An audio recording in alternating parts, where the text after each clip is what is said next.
Alright guys, today is most definitely the day that I figure out that 30-minute recording limitation and squash it. But anyways, I did hit the rest of the paintballs. A couple of them took a couple shots.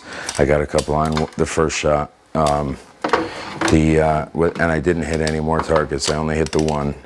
But here is the setup. This is what it looks like. That's the Pantera, my double tank Pantera with the Zeiss LRPS5 rifle scope. That's an absolute top tier rifle scope. I questioned it in my head before I got my hands on it, if that was actually up there with the Tangent Theta and the Zero Compromise, but it absolutely is. The glass clarity is amazing. I'm gonna take the camera real quick and try to see if I can get you a view down the scope.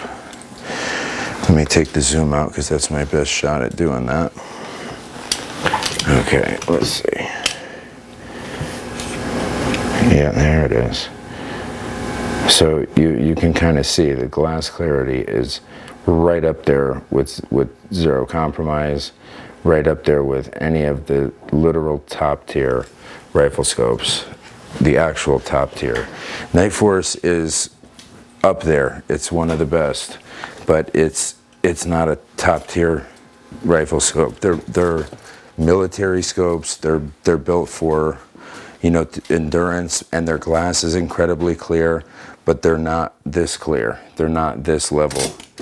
This is the top tier. Those two scopes. I only have two scopes that I would say are in that top tier.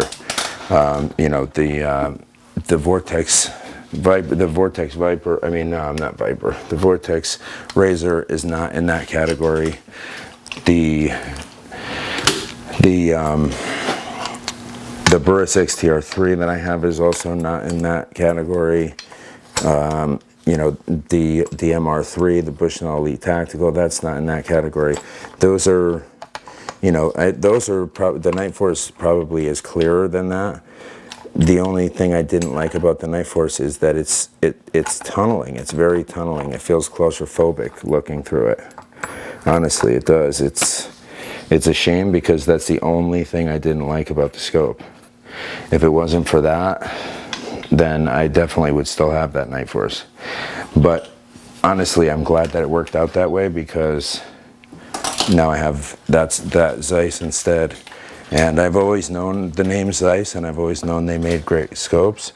I just never bought one. And then they came out with this new one, and I saw a lot of reviews on them. And I saw one on the, you know, the demo models that were for sale at a discount, and I got a great deal on one, so I went ahead and bought it. Let's see. Let me zoom out on the Z Comp. I'm going to zoom out on here. Make sure the parallax is adjusted and let you see it in comparison. I mean, honestly, it's a very hard comparison because they're both so damn clear.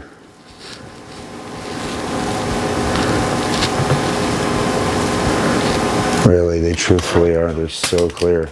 They're clearer than your eyes, by far.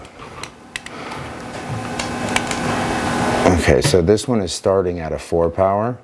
Rather than a 5, so it's going to be a little more zoomed out, but maybe I could zoom in a little bit. You see how easy that is to zoom to? There we go, we're farther in than that now.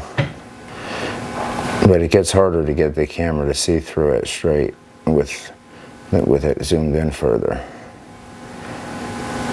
But the eye box, you might think is difficult on this, is tight, but it's actually incredibly forgiving. This has got one of the best eye boxes I've ever shot.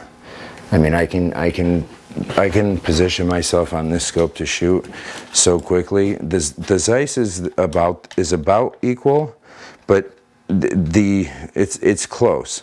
But the Zero Compromise is definitely a little better on the eye box, for sure. It's not a dramatic amount better, but it is definitely better.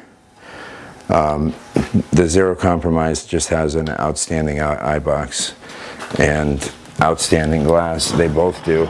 And this is my 22 impact, and it's empty, so I won't be shooting anything right now. But I'm just,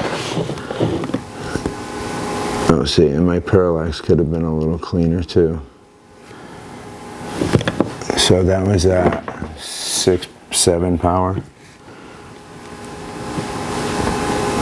But yeah, the clarity and the 36 millimeter tube on this gives it such a wide field of view. I mean, the field of view is technically, it's like 27 feet at 100 yards, up down to 6.7, I believe, at 100 yards at full zoom. So it's an incredible scope all around. There's just no debating that. It's an incredible scope. I love the Z-Comp, and I love the Zeiss, and I'm really glad that I ended up with the Zeiss over the Night Force, because although I liked that Night Force a real lot, there was, the tunneling issue was too much for me, and the features in the Zeiss were so much more well worth the money. And I actually, with the demo price, paid exactly the same as the brand new Attacker, or actually like 50 bucks less. So it was, no, I'm sorry, 50 bucks more. The Attacker 4-20 was, the 4-20 was 3,000 even, and the 5-25 was 3,100. And with this scope, it was 38 change.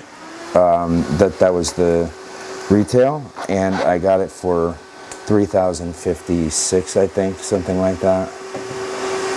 So needless to say, I got a great price. I'm very happy, and the scope is awesome. Shout out to Mile High Shooting. If you guys ever need high-end rifle scopes, that's where you should go.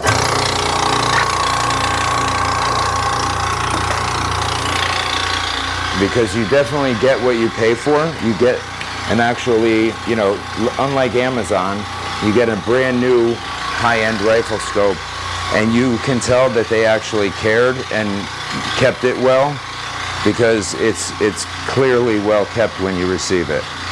You know, you can tell that even though it was a demo, even the demo was in better condition than the Night Force I got that was supposed to be brand new. So that should tell you quite a bit. All right, thank you for your time, guys. I hope you enjoyed the video, and I hope it gave you some insight on these couple of rifle scopes. Thank you.